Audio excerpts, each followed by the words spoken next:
Hello बच्चों, कैसे हैं आप? आशा करती हूँ सभी अच्छे होंगे। आज हमारा विषय है पत्र लेखन।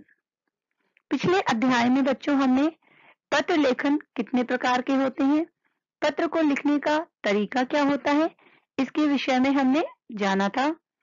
तो हमने सीखा था बच्चों कि पत्र दो प्रकार के होते हैं। एक होता है औपचारिक पत्र और दूसरा होता है अनौपचारिक पत्र। तो हम आज जो पढ़ेंगे वो है अनौपचारिक पत्र। बच्चों, अनौपचारिक पत्र को लिखने से पहले हम एक बार दोहरान कर लेते हैं कि पत्र को लिखने के समय हमें क्या-क्या सावधानियां रखनी चाहिए और किन बातों का हमें ध्यान रखना चाहिए।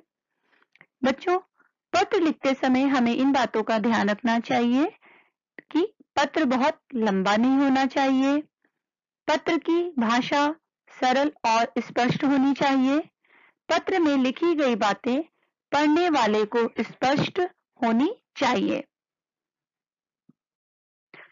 पत्र दो प्रकार के होते हैं, औपचारिक पत्र और अनौपचारिक पत्र। औपचारिक पत्र बच्चों आपको बताया था ना, हमें अवकाश लेने के लिए, बीमारी के लिए अवकाश लेने के लिए, आवश्यक कार्य हेतु प्रधानाचार्यों को कार्यालयों में जो हम पत्र लिखते हैं वो औपचारिक पत्र कहलाते हैं। और अनौपचारिक पत्र कौन से होते हैं बच्चों? जो पत्र हम अपने नाना को, नानी, चाची, अपने मित्र, सगे संबंधी, अपने रिश्तेदारों को जो पत्र हम लिखते हैं वो पत्र होते हैं अनौपचारिक। तो यहाँ पर मैंने एक उदाहरण देकर पत्र को आपको समझाया है कि पत्र को किस तरह से लिखना चाहिए। सबसे पहले क्या लिखेंगे, उसके बाद क्या लिखते हैं, पूरे पत्र को लिखने का प्रारूप आपको यहाँ पर मैं समझाने जा रही हूँ। तो चलते हैं अपने अनौपचारिक पत्र की तरफ। अनौपचारिक पत्र अपने मित्रों, सगे संबंधियों, रिश्तेदारों आदि को लिखे जाने वाले पत्र अनौपचारिक पत्र कहलाते हैं। तो बच्चों, आज हम सीखेंगे अनौपचारिक पत्र। आज के पत्र का विषय है अपनी कक्षा में प्रथम आने पर दादाजी को पत्र। तो बच्चों, सबसे पहले हम पत्र में लिखते हैं पत्र भेजने वाले का पता। उसके बाद हम दिनांक, डेट डालते हैं, उस दिन की दिनांक मतलब तारीख लिखते हैं जिस दिन हम पत्र लिखते हैं। संबोधन कि आप पत्र किसको लिख रहे हैं, दादाजी को लिख रहे हैं कि नानी को लिख रहे हैं कि अपने मित्र को लिख रहे हैं, जिसके लिए आप पत्र लिखते हैं उसको यहाँ पर उसके नाम को लिखते हैं, उसे हम बोलते हैं संबोधन। अभिवादन, किसी को नमस्ते या प्रणाम लिखना, चरण स्पर्श लिखना, उसे कहते हैं किसी का अभिवादन करना। उसके बाद हम पत्र में बच्चों क्या पूछते हैं, सबसे पहले हम पत्र का आरंभ कहाँ से करते हैं, कुशल मंगल से। जब जिसको पत्र हम लिख रहे हैं ना, उससे हम उसकी अच्छी सेहत, अच्छे हालचाल, उसके बारे में हम कुशल मंगल पूछते हैं। उसके बाद हम विषय विस्तार, उनसे जो अपनी बातें हम बताना चाहते हैं, अपने विचार जो उनसे हम बांटना चाहते हैं, उनको हम विस्तार से लिखते हैं।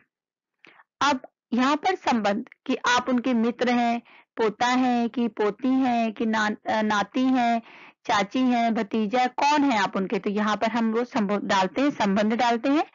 और सबसे अंत में हम लिखते हैं भेजने वाले का नाम।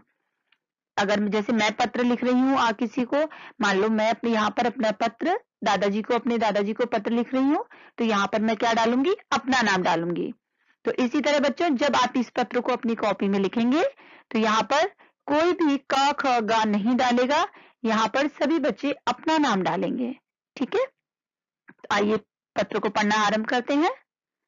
सबसे पहले हम अपना पता डालेंगे, मकान नंबर 00, मैंने यहाँ पे 00 से कर दिया है क्योंकि यहाँ पर सभी बच्चे अपना मकान नंबर डालेंगे।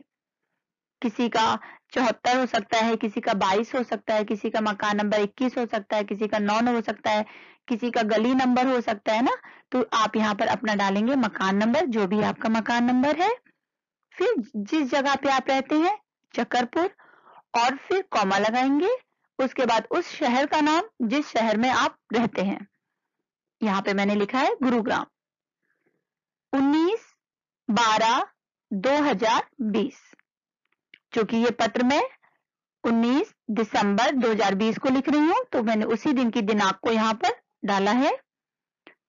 अब ये मैं पत्र किसको लिख रही हूँ? अपने दादाजी को। आदरणीय दादाजी, कॉमा, चूंकि दादाजी हमसे बड़े हैं तो हम उनको क्या लिखेंगे? सादर प्रणाम, पूर्ण विराम। हम सब यहाँ पर कुशल हैं। आशा करता हूं या आशा करती हूं। जो लड़के हैं वो लिखते हैं आशा करता हूं, और जो लड़कियां हैं वो लिखेंगी आशा करती हूं कि आप भी वहां कुशल से होंगे। दादाजी, आपको यह जानकर खुशी होगी कि मैं अपनी कक्षा में प्रथम आया या आई हूं, और मुझे स्कूल की तरफ से पुरस्कार भी मिला है। माता पिताजी ने मुझे उपहार में एक साइकिल दी है। मैं बहुत खुश हूं और आपसे वादा करता या करती हूं कि आगे भी इसी तरह से अच्छे नंबर लाऊंगा या लाऊंगी।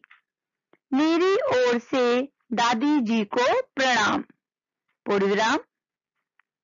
आपका पोता, अगर लड़का है तो लिखेगा आपका पोता, और लड़की है तो लिखेगी आपकी पोती, और फिर यहाँ पे हम अपना नाम डालेंगे। तो समझ में आया बच्चों आपको पत्र लिखना है किस तरह से? पत्र को लिखते समय इन्हीं बातों का आपको ध्यान रखना है। कहाँ पे कॉमा लगेगा, कहाँ पे पूर्ण विराम लगेगा, सबसे पहले भेजने वाले का पता, फिर दिनांक, संबोधन, अभिवादन, कुशल मंगल, विषय विस्तार, संबंध और भेजने वाले का नाम।